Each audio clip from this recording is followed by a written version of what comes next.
Veja se isso não é coisa de país soviético. Então vamos falar do Brasil, que vai virando cada vez mais uma nação fracassada. Ninguém no mercado tem mais responsabilidade fiscal do que eu, diz Lula. Quando sai essa entrevista, o dólar começa a disparada. Eu já fiz em outras ocasiões, no Bradock e na Oeste Sem Filtro, a analogia que eu vou ter que repetir aqui, porque é a melhor que eu consegui encontrar. Deram as chaves do bar de volta para o Bebum. Ele não prometeu sequer que ia mudar. Apenas acharam que ele poderia querer mudar. E ele, bêbado, gritou: eu sou o mais sóbrio dessa bagunça, dessa jossa aqui. Aliás, eu sou abstêmio. O que você acha que vai acontecer?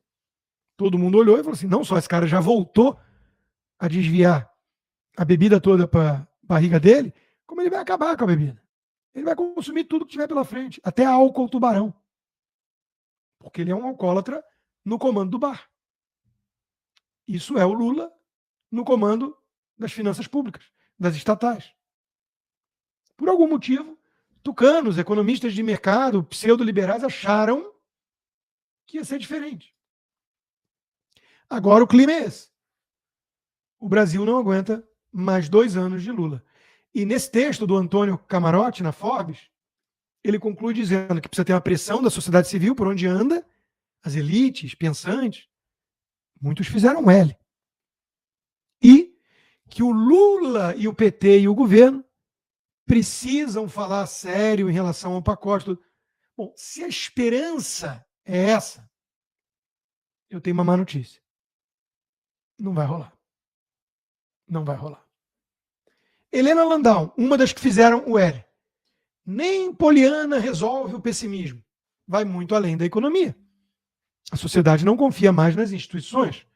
Aqueles que deveriam colocar o interesse público como prioridade são os primeiros a cuidar do seu pirão, diz aquela que era chamada de musa da privatização e escolheu o PT vis-à-vis Paulo Guedes.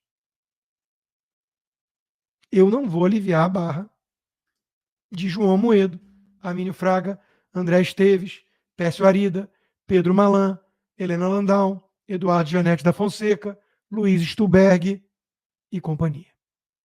Essa turma, essa elite do Brasil, elite intelectual, elite financeira, eles tinham a obrigação de saber o que eles estavam ajudando a recolocar na cena do crime. Como Alckmin havia alertado, antes de escolher voltar junto. Vamos falar também sempre dos empresários petistas. Rubens Ometo, da Cosan, que doou 1 milhão para a campanha do PT e diz que agora estamos ferrados. A Luísa Trajano, do Magazine Luiza, são empresários petistas. A mídia nunca vai chamá-los assim.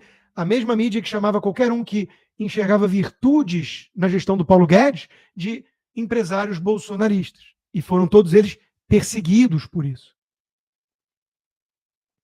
Nós vamos repetir aqui, até o último suspiro, que são empresários petistas, como a Luísa Trajano, cujas ações da Magalu estão ladeira abaixo. Faz o L aí. Só que ela resolveu, numa palestra, dizer que se você está insatisfeito, vai embora. O Luciano Trigo, na Gazeta do Povo, em sua coluna essa semana, escreveu sobre isso, Brasil ame ou deixe, resgatando, claro, o zeitgeist da época militar. Nas entrelinhas do slogan, a advertência aos incomodados era clara.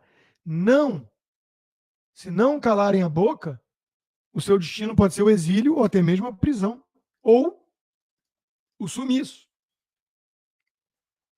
Agora, pelo visto, os empresários petistas estão na mesma toada. Somente em contextos de regimes autoritários ou em períodos de intensa polarização política, o amor ao país é tratado como sinônimo de apoio incondicional ao governo. É, aliás, o truque de todo coletivista totalitário. O Xi Jinping diz que se você criticá-lo, você não gosta do povo chinês. O Fidel Castro sempre fez o mesmo. O Kim Jong-un faz o mesmo na Coreia do Norte. O Lula no Brasil. Eles confundem ditadura com povo, com nação. Eu escrevi sobre isso na Gazeta e é justamente o contrário. Se você é patriota, se você ama o país, você tem a obrigação de condenar empresários petistas oportunistas, safados, que estão sendo cúmplices de uma quadrilha que está, uma vez mais, destruindo a nossa nação, a nossa economia, a nossa democracia. E, claro, isso esbarra na Globo, que não tem nada de patriota, mas tudo de oportunista e petista, e que está nessa toada, né? Não atire, minha cognição é limitada, então prove. Memes alteram a cotação do dólar. Foi a nova piada involuntária dessa semana. Daniela Lima, na Globo News, culpando os memes pela alta do dólar. Detalhe que a Polícia Federal embarcou nessa. Essa ala lulista da Polícia Federal que não tem mais o que fazer e que fica perseguindo críticos, que é o que faz toda a polícia política em regime ditatorial comunista, totalitário. O Estadão alertando a ameaça de Lula ao Banco Central. Mas, de novo, isso não era previsível? Ao chamar de irresponsável a alta de juros e afirmar que vai cuidar disso, Lula faz pouco da autonomia do BC e lança dúvidas sobre a independência do seu escolhido Galípolo para presidir o banco. E quando alguém como Galípolo, que ontem estava dizendo que inflação é um fenômeno não monetário, mas de aquela baboseira toda, inércia dos empresários e blá blá blá. Quando um sujeito que vai assumir o Banco Central agora não entende o que é o fenômeno da inflação e ele passa a ser tratado como a voz de bom senso no grupo, você sabe que a coisa ferrou, está lascada. É o Aloysio Mercadante no BNDES, o Fernando Haddad no Ministério da Economia, o Galípolo no comando do BC e o Lula comandando tudo. Como é que pode dar certo? São negacionistas econômicos. Negacionistas econômicos. Me pergunto se Haddad está sucumbindo a negacionismo econômico, diz Horácio Laffer Piva. Empresário vê falta de apoio ao ministro da Fazenda e prevê piora do cenário e do humor na economia.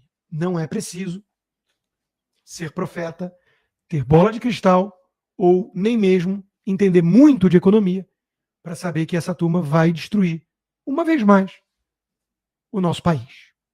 Enquanto isso, vem essa reforma tributária que é um lixo e a mídia tucana comemorando. Olha o editorial do Estadão. O manicômio tributário fica para trás. Que chamada enganosa. Longe da perfeição, mas bota longe nisso. Bota longe disso. Projeto de regulamentação da reforma tributária aprovado é um passo e tanto rumo a um sistema de impostos mais simples e transparente. Balela! Simplifica 2, 3 tributos, cria novos sistemas paralelos, centraliza na União, vai ter o maior IVA do mundo, vai ferrar o setor de serviços, que é o que mais gera emprego. Quem é que está comemorando essa merda de reforma? Enquanto isso, ou o isentão está arrependido com a merda que fez, ou o isentão é louco de vez mesmo, desvairado, que é o caso desse Pedro Menezes, que ainda diz que é um liberal. Já estão arrependidos? Dúvida sincera. Não, inclusive votei achando que o governo seria pior do que está. Quer dizer, vai sofrer de Bolsonaro derangement syndrome assim lá no raio que o parta, né? O cara sabia então que ia ser uma merda. Ele acha que ia estar pior. E ele mesmo assim fez o L. E se diz liberal. Mas odeia tanto o Paulo Guedes que queria o Haddad e o Lula no comando da economia. Pedro Menezes. Lembrem do nome do sujeito. Enquanto isso, falta dinheiro para o povo, falta emprego, falta tudo, a inflação corroendo o poder de compra, o peru de Natal R$400, a chuva de picanha ficou só no sonho, na imaginação, e eu quero mostrar para vocês agora o tamanho da comitiva do Lula chegando no hospital. Não vou nem entrar na questão da falta de transparência na saúde do presidente. O tamanho da comitiva. Veja se isso não é coisa de país soviético.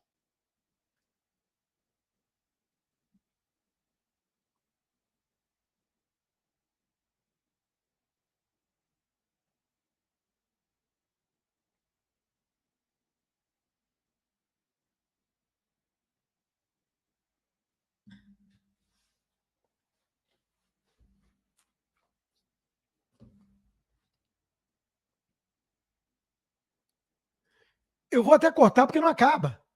Deve ter ido uns 30 carros de batedores e motos para o Lula chegar no hospital. É a turma do deslumbre, né? Com o dinheiro dos outros é fácil. E a Globo defendendo o indefensável. Então, contra a Globo, vamos de Braddock. Nos vemos logo mais no Braddock, mas não é isso não. É o Chuck Norris. O ministro me mandou essa figurinha muito rápido, porque as fontes elas surpreendem quando elas mostram. A situação está sob controle, só não sabemos de quem.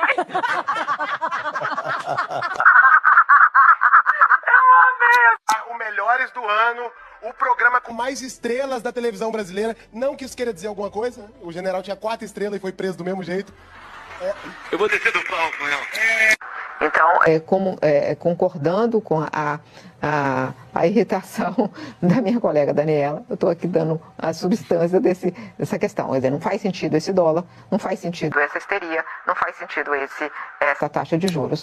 Esse perfil de fake news da Grossa, que apresenta-se dessa forma, um perfil de notícias de expatriados, esse mesmo perfil chegou a publicar que a influenciadora Nath Finanças era uma das cotadas para integrar a diretoria do Banco Central. E tem gente comentando, dando joinha e achando graça. O dólar bateu 6,18, as informações estão circulando, portanto, em rede social, com o perfil que se apresenta como detentor de notícias, são absolutamente...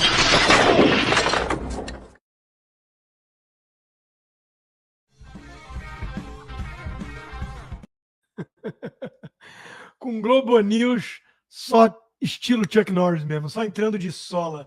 Já a Jovem Pan, já vai ficar que nem a Globo News, né? O governo Lula amplia verba à Jovem Pan após acusá-la de fake news.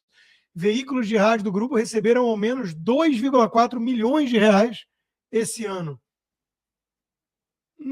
Deixa eu ver. Onde mais que eu vi notícia da Jovem Pan esses dias? Jovem Pan interrompe advogado de Bolsonaro em entrevista sob censura. Âncora Fernando Capes corta a fala de Paulo Cunha Bueno sob o argumento de que o assunto merecia mais tempo, justo quando ele falava da censura do STF à emissora. Deve ser só coincidência. Nada para ver aqui. Assista também o Braddock Show ao vivo.